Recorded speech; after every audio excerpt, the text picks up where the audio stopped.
ज्ञान प्राप्ती केली तो म्हणजे तीर्थवृक्ष। तो तीर्थवृक्ष जगामध्ये सर्वात श्रेष्ठ वृक्ष आहे आणि रात्रीला पण शुद्ध हवा देतो आणि दिवसा पण शुद्ध हवा देतो। म्हणून वृक्ष तो तीर्थवृक्ष निवडला आणि त्या तीर्थवृक्षाखाली ज्ञान प्राप्ती केली। म्हणून काय म्हणतात की बोधी वृक्ष मला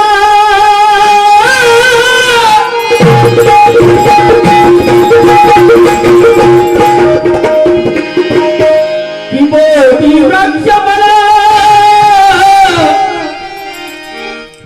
एका माऊलीच्या घरासमोर पार असतो आणि त्या पिंपळाच्या पाराला ती माऊली रोजही झाडत असती। झाडत असताना त्या माऊलीच्या डोक्याला ती फांदी लागते आणि फांदी लागल्याच्या नंतर ती म्हणाली काय ग बायसानी हे वृक्ष माझ्या दारासमोर आहे। तेव्हा तिच्या कानावरती आवाज येतो काय येतो की बोधी वृक्ष मला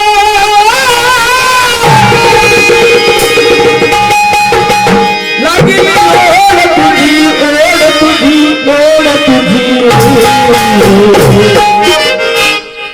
सावली तोड तुझी सावली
6 डिसेंबर 56 साली वेळ कशी ती हेरली.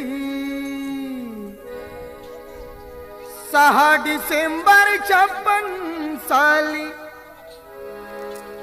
वेळ कशी ती हेरली. दुष्ट काळाने भीमरायांची प्राणज्योत ती चोरली. दुष्ट काळाने भीमरायांची प्राणज्योत ती चोरली. बुद्धं शरणं गच्छामि धम्मं शरणं गच्छामि संघं शरणं गच्छामि.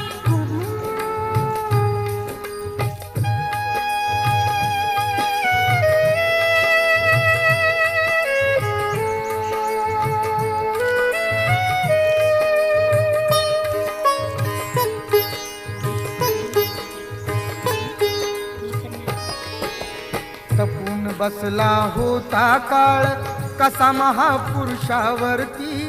देशोदेशी वार्ता पसरता हादरून गेली ही धरती.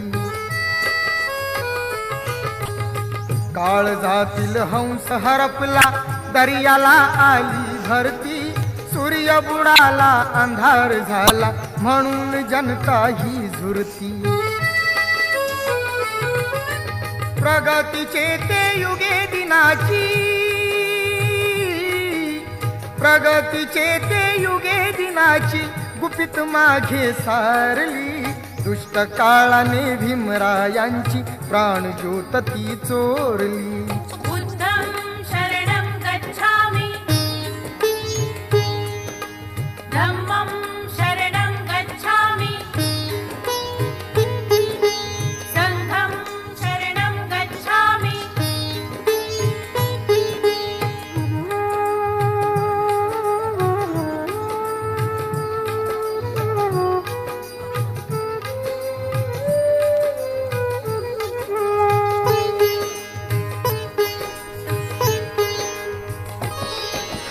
देशहिताच्या साठी लिहून गेला कायद्याची गाथा. नमून फक्त आयुष्यामध्ये बुद्धाचरणी तो माथा. हरपली आई हरपली माई हरपली माता अन पिता. वाली देशाचा निघून गेला कोण होईल तैसा आता. वैरण रातीची ती मर्जी. वैरण रातीची ती मर्जी धुरंधरावरती फिरली. दुष्ट काळाने भीमरायांची प्राणज्योत ती चोरली. बुद्धं शरणं गच्छामि धम्मं शरणं गच्छामि संघं शरणं गच्छामि.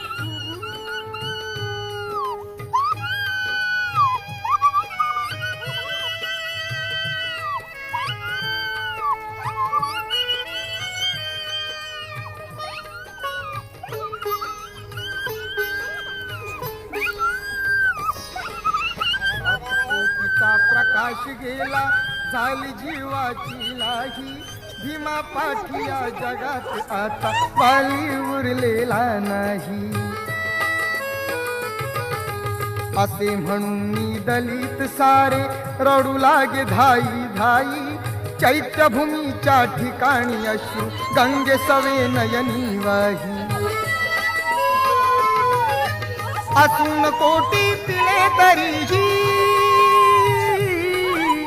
असून कोटी पिले तरीही भीम मूर्ती नातारली. दुष्ट काळाने भीमरायांची प्राणज्योत ती चोरली. बुद्धं शरणं गच्छामि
हस्तगत कराव्या लागतात.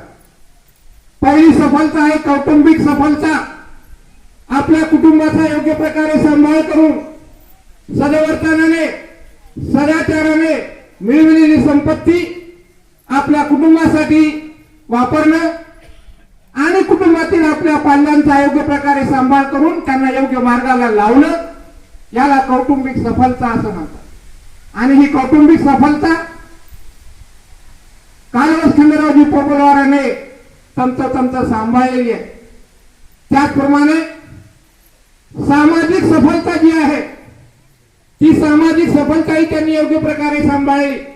समाजामध्ये कसं वागावं, समाजांना कसं मार्गदर्शन करावं, या साऱ्या गोष्टी आणि शेजाऱ्या पाजाऱ्यांशी सुद्धा त्यांचे संबंध अतिशय सलोख्याचे होते, जिव्हाळ्याचे होते. म्हणतात ना महामंगलसूत्रामध्ये म्हटलेलं आहे, गारवोटे निवाळतोट समतुट्टीचे कत्तई होता कालेन धम्म सवनं एकं उत्तम मंगलम. माणसात मितभाषी असणं, सदाचाराचं वर्तन करणं आणि योग्य प्रकारे आचरण करणं हे मानवी जीवनाचं उत्तम मंगल आहे. अशा प्रकारचा तथागताचा संदेश आहे आणि या संदेशाप्रमाणे त्यांनी आपलं जीवन समर्पित केलं. तिसरी जी सफलता आहे धम्म कार्यामध्ये, मी अगोदर तुम्हाला सांगितलं की धम्म चळवळीमध्ये ज्या वेळा कठीण परिस्थिती होती त्यावेळा सुद्धा त्यांनी या धम्म चळवळीमध्ये आपला सहभाग हिरिरीने नोंदवला आणि धम्म चळवळ सातत्यानं पुढे नेण्याचा त्यांनी संकल्प केला. पुढे अर्थात मला तर वाटेल की या दोन माणसामुळे आमच्या इथली धम्म चळवळ तेवत राहिली, सदोतीस अशाच प्रकारे तेवत राहो अशी मी या ठिकाणी कामना करतो.